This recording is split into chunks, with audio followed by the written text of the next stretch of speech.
तो आज के वीडियो में हम लोग लॉस ज्ञात करना सीखेंगे, भाग विधि के द्वारा नहीं, अभाज्य गुणनखंड विधि के द्वारा। मुझे पता है कि आप लोग को बहुत ज्यादा दिक्कत होता है जब आपको लॉस बनाने दे देता है और वो भी भाग विधि के द्वारा आपको बनाना पड़ता है। तो इसका हल मैंने लाया है कि मैं इसको अभाज्य गुणनखंड विधि से एकदम आसानी से हल करना सिखाऊंगा और ये बहुत ईजी है अभाज्य गुणनखंड विधि को बनाना।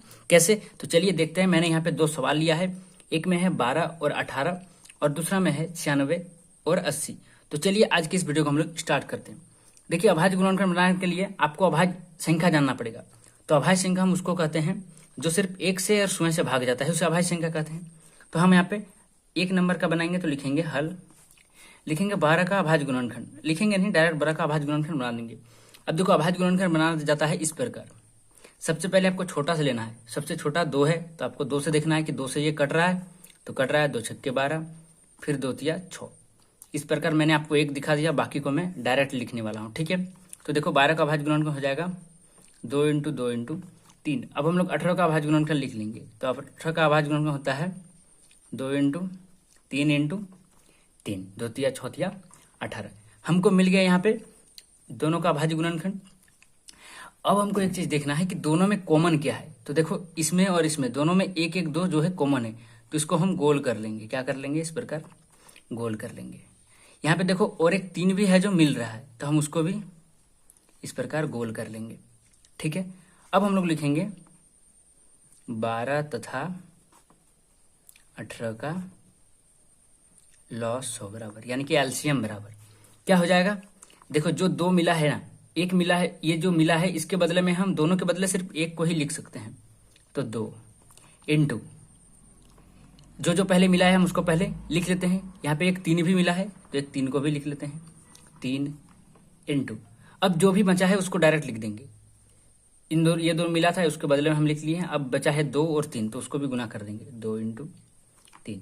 तो अब इसको हम गुना कर देंगे तो क्या आ जाएगा, 2 तिया 6 दूनी 12 तिया 36। तो इसका लॉस बन गया 36। अब उसी प्रकार हम लोग थोड़ा सा बड़े सवाल को हल करेंगे और देखते हैं इसको किस प्रकार बनाते हैं। अब मैं यहाँ पे 96 और 80 का निकालूंगा। सबसे पहले मैं 96 का अभाज्य गुणनखंड लिखूंगा। तो 96 का अभाज्य गुणनखंड होता है 2 × 2 × 2 × 2 × 2 × 3, 2 दूनी 4 दूनी 8 दूनी 16 दूनी 32 तिया 96। बन गया ये 96 का अभाज्य गुणनखंड। अब हम उसी प्रकार 80 का अभाज्य गुणनखंड को भी निकालेंगे। तो क्या हो जाएगा, 2 × 2 × 2 × 2, कितना हो जाएगा, 2 दूनी 4 दूनी 8 दूनी 16 गुना 5, 16 25 80। देखो बन गया। अब हम लिखेंगे 96 तथा 80 का लॉस 100।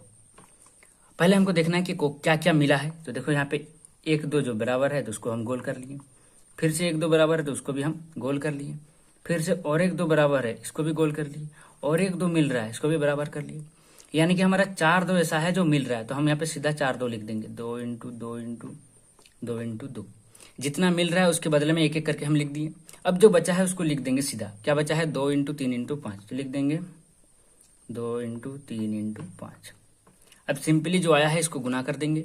तो 2 दूनी 4 दूनी 8 दूनी 16 दूनी 32, 32 को 3 से गुना करेंगे 96, और 96 के अगर हम 5 से गुना करते हैं तो हो जाएगा 5 चौक 30, 0 हाथ में रहा 3, 5 9 45 3 48, यानी कि 480।